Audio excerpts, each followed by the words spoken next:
Mayong adlaw, mobot na sa 120 ka mga armas ang nakumpiska sa Police Regional Office kon PRO 11 sa Davao Region. Atol sa nagapadayon nga pag-implementa sa COMELEC gun ban. Sumala sa PRO 11 ang mga armas gikan sa managlahing operasyon sa kapulisan, sama sa basta, hot pursuit ug bisan sa pagpahigayon ng mga police checkpoints. Una nang nag-abiso ang kapulisan ug ang COMELEC sa pagbawal sa pagdala og mga armas. Lakip na ang mga deadly weapons sa mga pampublikong lugar. Ang COMELEC gun ban nagsugod netong Enero 12 ug mulungtad sa Hunyo 11 ning tuiga. Kuha na siya pinaagi sa mga police operations by bus and police response.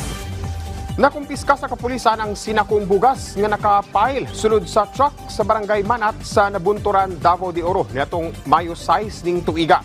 Kinuman nga dunay nadawat nga report ang mga otoridad bahin sa giong pagpangapod-apod ug bugas sa mga residente nga gikan. Sumala pa sa usa ka politiko. Pagbutyag ni Police Regional Office kon PRO 11 spokesperson Police Major Catherine De La Rey, naatlan sa kapulisan ang mismong sekretary o staff sa politiko nga magpapili sumala pa pagka vice mayor sa lugar. Giawhagsab sa PRO 11 ang publiko nga motabang sa pagbantay aron nga malikay ug mapakgang ang bisan unsang kaso.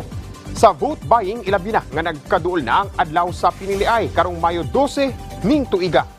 Kulang ato Regional Director si Police Brigadier General Rosete sa mga concerned citizen nga mo report gani dayon, and then gi-commend po niya ang mga chief of police na abtik po dayon nga ni action. So kailangan din namo inyong mga report information kay kamo man jud ang naa sa ground.